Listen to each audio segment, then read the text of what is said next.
Hello everybody and welcome to another StarCraft 2 commentary. My name is PsyStarcraft, and here today we have a Monday September 12th, the day after September 11th, which is the day after September 10th. And if you guys are wondering why I haven't seen a video in a while and you're kind of new to my channel, it's because I tend to take weekends off as far as casting goes. I try to do one commentary every day of the weekday, so Monday, Tuesday, Wednesday, Thursday, Friday. I will do one each, and I might miss a few, I might have an extra one, but that's just kind of a loose schedule. If I do miss a lot of commentaries during the week, I'll usually try to make up for it by streaming on the weekend or doing some extra streaming. And I stream maybe a couple times a week on the weekdays as well.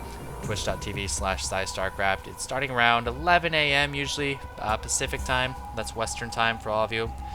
And I just want to give you guys an idea of my loose schedule. But we are back. It is a Monday, so you guys will be getting a commentary. We have, in the top left, EGIdrA as the blue Zerg.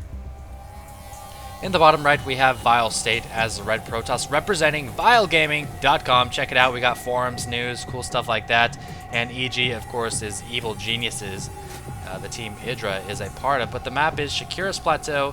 It's a Zerg versus Protoss, and already this pylon location from State leads me to believe that he's going to be trying, a fast expansion, forge first type of a build, and he has scouted IGIdrA. Quick probe scout will deny a fast expansion from a Zerg, and if the Zerg somehow gets that fast expansion, that forge first will allow the Protoss to put on a lot of pressure, and it looks like State will see that spawning pool with his probe. So as a Protoss, you gotta watch for that pool and whether or not a gas is coming. Now, State did not see a gas, so he has to expect that it's going to be a early pull, early expand, as opposed to, early pull with gas for some fast speedlings. So he smartly throws down that pylon, but he doesn't want to keep it up too long because the Zerglings are going to be out there and just take it down. So yeah, we are seeing the cancellation there, forcing IGIdrA away and hopefully just delaying the hatchery just a little bit. Only for a 25-minute cost. IGIdRA's not going to have any of that, man. He's going to roll on down here, expand at the third location, expecting that pylon to stay there.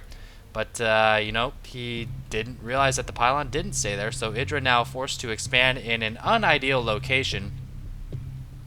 And State is expecting just that, so he's going to be seeing this hatchery and, applauding himself a little bit for forcing him to expand in kind of a bad location. So, meanwhile, State, of course, did go Nexus first, followed by a Forge, seeing that the Zerglings weren't really going to be a threat, there weren't any gas, there weren't any Lings out, really, at the time, and here come the first two. Still no expansion. And now another critical timing. I feel like State should have seen this second gas. You really want to check out that second gas.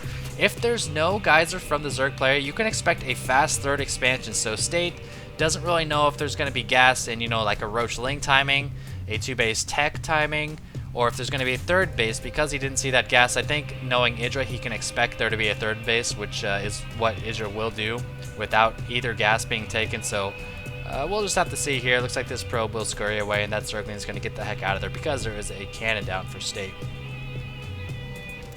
Now, if we check out the harvester count, it's now 20 to 23. Here comes that third hatchery, and the Zerg will always be behind at this point in the game against a Protoss player, assuming the Protoss player chrono boosts both of his Nexus as well.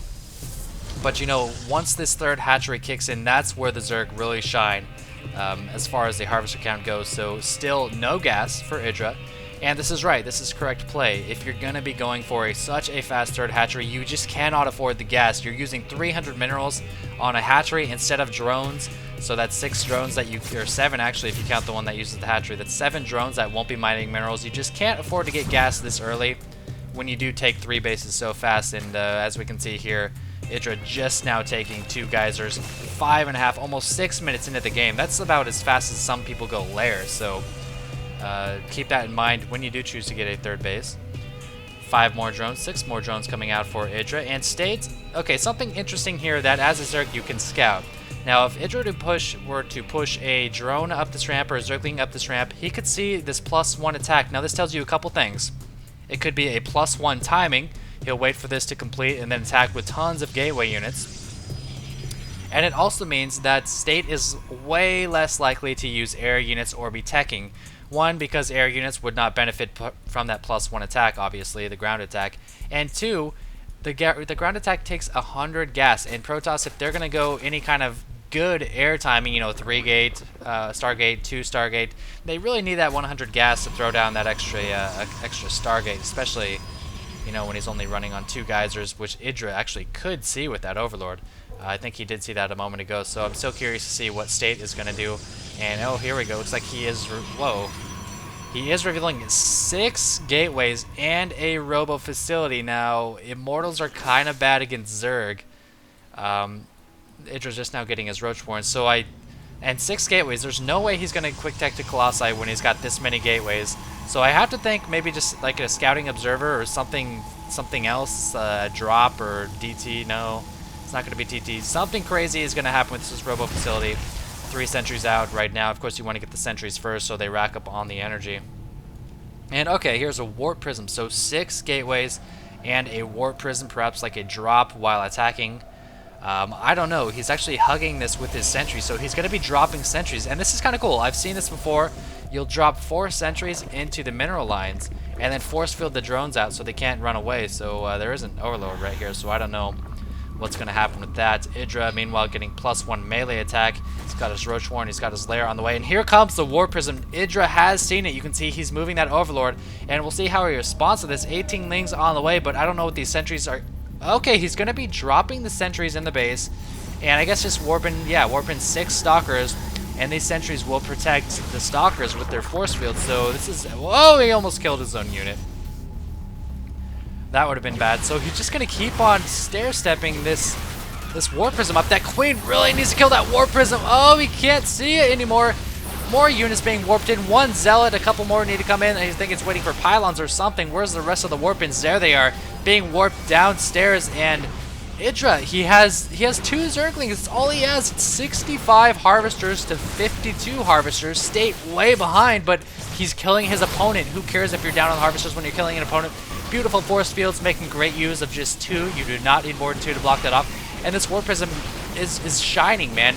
You can't always get pylons up where you want them to be, so why not just get a Warp Prism? So very nicely executed attack from State. Like I said, or actually I didn't say this, but he has such crisp builds. He's continuing to surprise me with this kind of Warp Prism played.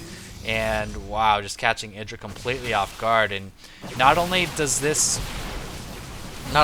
drop eliminate like huge ass chokes that Protoss don't want to fight in, it's like a quicker path to EGIdRA's base too. I mean, he's got this tiny choke to force field, this tiny choke to force field, as opposed to like these giant chokes. So it's really where the Protoss shine in the early game with these nice little tiny ramps of force field. So nice play from State, utilizing the Warp Prism, who is actually going to be buffed next patch to 100 shields as well. So very cool. Hope you guys enjoyed that. Hope you Protoss players can employ this kind of strategy with some success.